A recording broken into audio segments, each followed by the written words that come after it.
In 1861, in a small village in America, four sisters were gathering in their home. The oldest one is Meg, the second one is Jo, the third one is Amy, and the youngest one is Beth. That night, Meg and Jo had planned to go to a dance party at Maggie's friend's house. When Jo was doing Meg's hair, she accidentally burned Meg's hair. Thankfully, her carelessness didn't cause much trouble. It was Jo's first party, so Maggie explained the do's and don'ts at the party. She should never talk too fast, flirt, or praise the boys too much, and many other rules.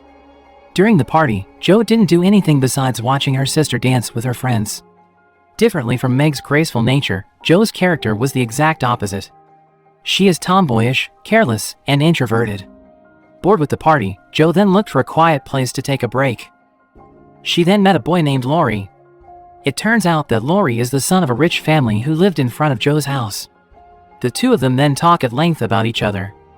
Jo told him that her father was at war, while Laurie told her that both of his parents have died and he lived with his grandfather. In the middle of their chat, Laurie invited Jo to dance, but because she was shy, the two of them danced in a quiet place, away from the crowd. While dancing, Meg called from the window. Meg said that she sprained her leg and couldn't walk home. Out of pity, Laurie then took them both home. When they got home, while taking care of Meg's sprained leg, Jo's mother, whose name is Marmee, greeted Laurie kindly. Laurie smiled as he saw the rest of Jo's family. All his life, he never felt such warmth of family as Jo's family showed to him. Days passed and the Christmas arrived. That morning, Jo and her sisters gathered while telling each other their dreams. Meg said that one day, she wanted to be an actress, Jo said that she wanted to be a writer, and Amy wanted to be a famous singer. Meanwhile, Beth's dream was not as ambitious as her sister's. She only wanted to be able to play piano to entertain her sisters and mother every day. Hearing that made her sisters move and hugged her. An hour later, their mother showed up. She said that before she went home, she went to the house of their neighbors, the Hummel family, whose husband was also fighting the war. She saw that the Hummel family had not eaten since yesterday. Even to warm themselves, the children had to sleep in one bed, hugging each other. If possible, Marmee would like to give some blankets and all the food at their home to the Hummel family. Out of pity, the four sisters agreed. Across the road, Laurie saw the four sisters from his window with baskets of food in their hands. He knew that Jo and her sisters wanted to share their food with others who needed more. When they came home far away, they were surprised to find lots of food on their table. Their family maid told them that before they returned home, Laurie and her grandfather came and gave them all the food. Amid the joy, Marmee took out a letter sent from their father. The four sisters gathered to listen to Marmee. Even though their father was not there, this Christmas felt like the happiest Christmas for their family. The next day, Jo went to see her aunt. She visited her aunt once a week to learn the manners of noblewomen. Her aunt was a rich and stingy spinster, but even though she is stingy, she cared a lot about her nephews. That was why she wanted to teach Jo to behave like a noblewoman so she could get a rich husband one day. Despite all that, Jo didn't seem to want to get married. She just wanted to live like her aunt. Become an independent woman who gained all she wanted all by herself. Meanwhile, her aunt wanted to inherit all her wealth for Jo when he passed away. One night, Jo and Meg were invited to watch a play with Laurie and Laurie's private tutor named John. While they were getting ready, Amy asked to come with her. She really wanted to meet Laurie, because she had fallen in love with him since the first time she saw him when he took her sisters home. Sadly, they didn't have enough tickets, so Amy had to stay. In the theater, John kept staring at Meg. Four of them looked happy enjoying their night together, but when they got home, Jo realized that her handwritten novel had gone. Jo was sure that Amy was the one who hid her novel. Jo argued with Amy and suddenly, Amy said that she had burnt the novel because she was jealous of her. That words from Amy made Jo angry and beat her sister. Luckily, Marmee came to separate the two of them. After the situation calmed down, Marmee told Amy to apologize, but Jo didn't want to forgive her yet. The next day, during breakfast, Jo was still annoyed at Amy and kept away from Amy. Not long after, Laurie came to invite Jo for a walk. Amy, who felt guilty, then asked Meg how to get Jo to forgive her. Meg told Amy to go after Jo, but don't say anything until Jo smiled. Amy immediately went to chase after Jo, but in the middle of the road, while crossing the frozen lake, the ice broke and Meg plunged into freezing water. Seeing her sister in danger, Jo and Laurie rushed to save her. Thankfully, they managed to save her and brought her back home. That night at the house, Jo confided to her mother about his anger issue. Her mother told her that despite her patience, she once had an anger issue, just like Joe. Her mother said that if she tried, she was sure that Joe would be able to control herself too. Months passed and now, Joe and Amy had made up. In the afternoon, Lori took Joe and her family on vacation to the beach with John and Lori's friend Fred. Meg and John's relationship seemed to be getting closer, likewise with Joe and Lori. Joe even had a special call for Lori. Amy was not jealous of Joe anymore, but she still liked to paint Lori from the distance secretly. The next day, when Marmee was at work, she got the news that her husband, who has just returned from the battlefield, was being treated in the hospital. In a panic, the four sisters, Lori, and his grandfather helped Marmee to get ready to go to the hospital. Before leaving, Joe gave quite a lot of money to her mother. Marmee asked where she got that much money. Joe then replied that she had sold her hair to the saloon while taking off her hat. Seeing her daughter's sacrifice, Marmee was very moved. 3 days passed, but Marmee had not returned from the hospital. That morning, Beth asked her sisters to accompany her to see the Hummel family. Since their mother left for the hospital 3 days ago, the Hummel family must be starving because no one gave them food, but instead of hearing her, her sisters were too focused on their stuff. Beth decided to leave for the Hummel family's house alone. Before she went there, she went to Lori's house first. She gave a pair of shoes to Lori's grandfather as a thank you for helping their family from time to time. After returning home from the Hummel family's home, her siblings showed her a piano. Turned out, Lori's grandfather gave it to her as thanks for her present to him.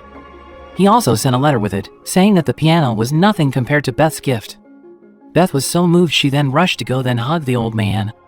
Lori's grandfather said that Beth reminded him of his late daughter when she was just a child. Amid the chat, Lori's grandfather realized that Beth was having a fever. At night, Beth was examined by the doctor. The results showed that Beth was suffering from flu, and if they were too late to handle her sickness, Beth's life could be threatened. The doctor also explained that this disease is easily transmitted to people who had never had the flu, so for a while, Beth must be quarantined. Meanwhile, Amy, who had never had the flu, must stay with her aunt for a while. 2 days later, Amy was still staying at her aunt's house. When she was painting, her aunt looked at her and found her gracious nature. Her aunt then asked her if she wanted to replace Joe to come to her place every week. Her aunt thought that compared to Joe, whose nature was tomboyish, Amy was more elegant and is perfect to be a noblewoman and become her successor. If Amy agreed to be a good girl, her aunt will guarantee her future. Hearing that, Amy, who was still innocent, smiled and happily agreed. On the other hand, Beth's condition seemed to be getting worse. Her sisters didn't know how to treat her flu. They then decided to call their mother to go home to take care of their sister. Hours later, Marmee came. With her tenderness, she managed to take control. It was late that night, but Marmee was still taking care of Beth. The next morning, when Joe woke up, she panicked because she couldn't find Beth in her bed. She ran downstairs calling for her mother, but it turned out, Beth was there with her. She was healed from her flu. Joe happily hugged her beloved sister. Months later, Christmas arrived once again, but different from last year's Christmas. This year, Lori's grandfather joined in celebrating Christmas. Suddenly, Lori showed up with a surprise. He brought Joe's father home from the hospital. Months passed and today was Meg and John's wedding day, but instead of being happy like the others, Joe was actually sad. She then asked Meg to run away with her so that Meg could chase her dream instead of getting married. Hearing that, Meg smiled and said that she didn't have to do that. Meg said that it was her choice to marry and abandon her dream. Meg said that being an independent woman doesn't mean one should not fall in love. She had made up her mind and Joe had to respect her decision, even though deep down, she couldn't accept how her sister abandoned her dream to get married. After the party, Lori invited Joe to chat with her, just the two of them. At that moment, Lori dared himself to propose to Joe, but instead of being happy, Joe was angry. She said that she never wanted to fall in love from the very start. She just wanted to be an independent woman who was successful in making her dreams come true. For Joe, Lori was just a brother to her. Lori's heart was broken. Before leaving, Lori said that no matter how hard she tried to avoid love, one day, Joe would eventually fall in love. It is not humans who reach for love, but the love itself chose where to stay. With his heart broken, Lori left from there. 7 years later, Joe had grown up and moved to New York City. She never met Lori since she turned down his proposal. Joe was wanting to offer her script to a large publishing company in New York, but because women's emancipation was not issued at that time, it was difficult for women to get jobs. Jo was forced to confess to the editor that the work that he brought was not hers, but rather her male friends. When it was read, the editor was interested. He was willing to publish the work, as long as he was allowed to change the ending of her writing to a happy ending, since the editor felt that the ending of the writing was too tragic and would definitely not sell well in the market. Like it or not, for the sake of money, Jo allowed her writing to be changed. After returning to her boarding house, Jo immediately wrote a new story next to the fireplace, but because he was too focused, she didn't realize that her dress was on fire. Fortunately, warned her about her dress. That man is Friedrich, a young lecturer at a campus in New York City who also lived there. Shortly after, their landlord came and told Jo that her students were waiting for her upstairs. Besides working as a writer, Jo also worked as a private tutor. Before leaving, Friedrich asked why did she bother to work that hard when most of the women her age preferred to marry instead. Casually, Jo replied that she was not at all interested in getting married. After all, this is just a side job. Jo's main goal was to keep fulfilling her dream of becoming a famous book writer. Friedrich was amazed by her answer. That night at the theater, Jo saw Friedrich, who just finished watching one of the shows. Jo was eager to chat with him again, so she followed him to a bar. There, someone asked her to dance with the other visitors, including Friedrich. Jo was so happy. She reminisced the memory where she danced with Lori years ago. The next evening, Friedrich secretly sent a book and a letter to Jo. Friedrich wrote in his letter that he was curious about Jo's writings and would like to see them after she finished them. That letter made Jo happy. She made up her mind to finish her work that very night. After staying up all night writing, Jo finally finished her work. She immediately went to visit Friedrich and showed him her work. She was sure that Friedrich would love her writing, but that was not what happened. Friedrich criticized her writing all out and made Jo irritated. She then burst into anger and told Friedrich that he didn't understand what she read. Moreover, he never wrote anything before. Jo immediately left from there. On the other hand, in the city of Paris, France, Amy was seen taking a stroll with her aunt on their horse-drawn carriage. She had grown up to be a beautiful woman and was dating Lori's friend, Fred. Amy told her aunt that she received a letter from her mother in the morning, saying that Beth was badly sick, but rather than sympathizing and telling her to return home to see her sister's condition, her aunt told her not to worry too much because her sisters were there to take care of Beth. In the middle of the road, Amy saw Lori, who happened to pass by. She called his name and immediately ran to hug him. She hadn't seen him for years since she lived with her aunt. Before she left, Amy told Lori her address and invited him to come to visit if he had the time. A few days later, Jo also received a letter from Marmee about Beth's condition. Her reaction was different from Amy's. Without thinking much, she immediately returned home to check on her sister. When she saw that the whole family had gathered except Amy, she was annoyed. She grumbled all day. Her mother told her that Amy might have something to do.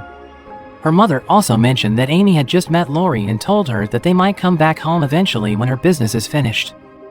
After taking off her jacket, Jo rushed to check on Beth's condition. On one side, Jo was worried about his sister's condition, but she also thought about Marmee's words earlier. She was jealous because Amy was the one that Lori met after years, not her. Jo also wanted to meet him again and fix her past mistakes. That night, when John checked his savings, he was confused as to why he ran out of money in his savings. Meg then confessed that she had made a mistake by buying new clothes for herself and the children. Meg tried to apologize. John didn't say anything, but that made Meg feel more guilty. She said that she was jealous when he saw his friend shopping for new clothes, so she bought some too. Hearing that made John disappointed. Meanwhile, in France, Lori came to visit Amy while she was managing her paintings. Lori asked when would she make an exhibit for her paintings. Amy replied she has stopped painting because she realized that her painting was not pleasing to see. She's just waiting for Fred to propose to her, then the two of them will get married.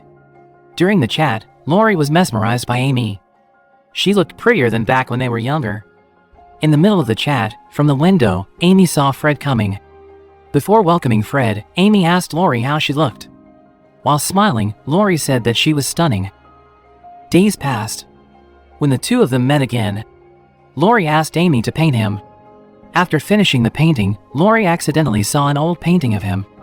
Amy said that he painted it back when they were on vacation on the beach 7 years ago. Lori realized that Amy had feelings for him for years, but he never realized that. At that very moment, Lori immediately dared to propose to Amy and told her to leave Fred if she still loved him. Hearing that made Amy cry. She knew that she was just a release after Joe rejected him. Amy immediately left him alone. The next day, Amy's aunt told her that Lori had just come to say goodbye. Lori had planned to move to London and would not come back again. Amy didn't say anything. Deep down, Amy still had feeling for Lori, but she didn't have the heart to hurt Fred's heart. Amy had a dilemma until finally, in the afternoon, when Fred proposed to her, Amy refused his proposal. Hearing Amy had rejected a man as rich as Fred, her aunt was shocked. On the other hand, Joe took Beth to the beach. Joe told Beth that she would stop writing and was going to focus on taking care of her. Hearing that, Beth disagreed. Beth said that she wanted her sister to continue writing if she wanted her to be happy. After that, Joe was determined to write the best novel story he had ever written. The next day, when Joe was taking care of Beth, she saw Meg and John in front of their house. At first, Meg thought John was going to scold her again about the new clothes she bought yesterday, but it turned out that John was sorry and promised that he would try to find extra money so that Meg could buy the nice things. She was so moved. She then said that John didn't need to look for a new job. As a wife, she should be more grateful to accept whatever his husband's condition was. From inside, Joe was touched to see what happened between Meg and John. She was happy for them, but suddenly, Beth had seizures. Her sickness was much worse than what happened 7 years ago. That night, Joe slept next to Beth while crying and kept holding Beth's hand. Joe kept telling her to stay alive and fight for her health. The next morning, Joe was surprised when she couldn't find Beth in her bed. She immediately ran downstairs to the kitchen to look for her. There, she only found her mother, crying about something. Turned out, Beth had died.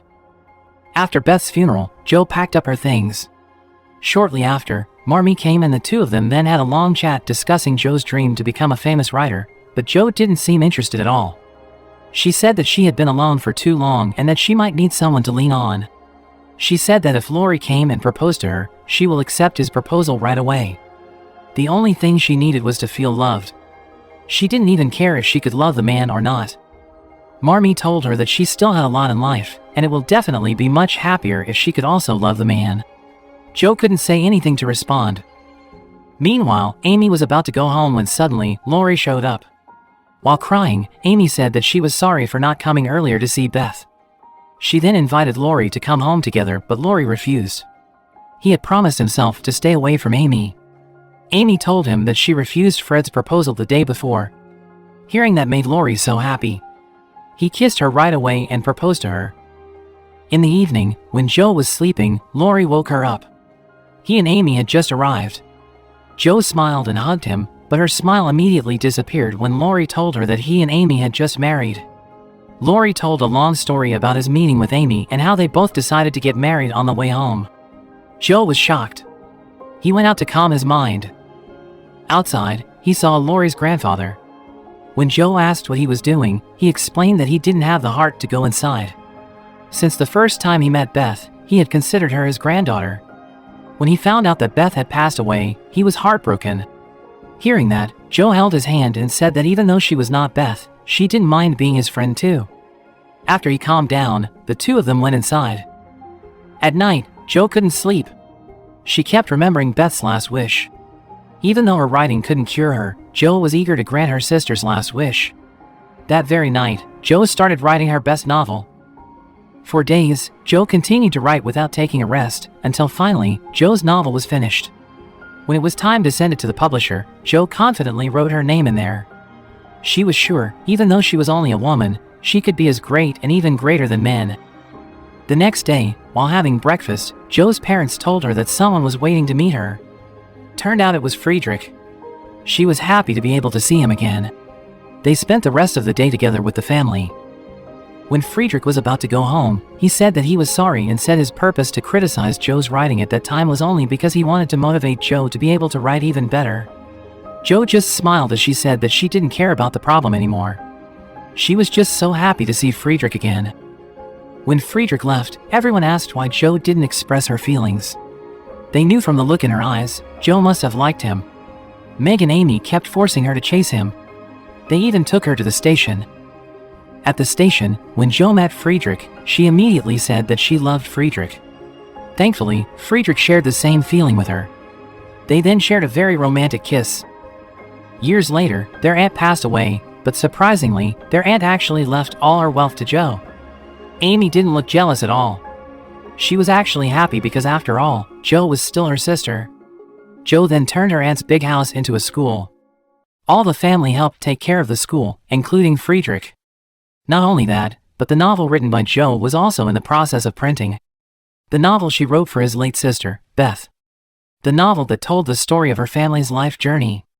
A novel that she entitled Little Women.